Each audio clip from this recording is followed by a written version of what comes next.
जय श्री कृष्ण। आज हम गीता के पहला अध्याय 7वां श्लोक से लेकर 14 श्लोक तक बोलना सीखेंगे।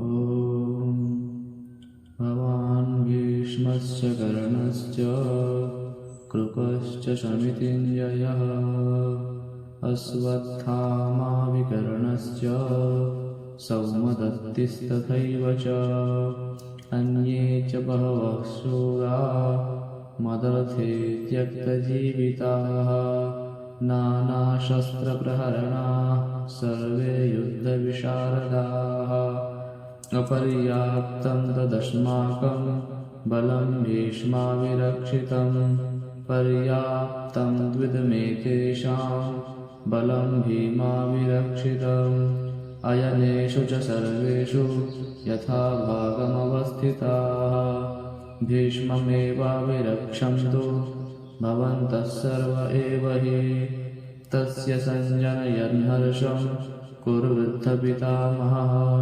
सिंहनादं विनाद्योच्चैः शङ्खं दद्मौ प्रतापवान् ततः शङ्खाश्च भैर्यश्च पणवानकगोमुखाः सहसैवाभ्यहन्यन्त शशब्दस्तु मूलोऽभवत् ततः श्वेतैर्हयैर्युक्ते महति स्यन्दने स्थितौ माधवः पाण्डवश्चैव दिव्यौ शङ्खौ प्रदद्मतुः।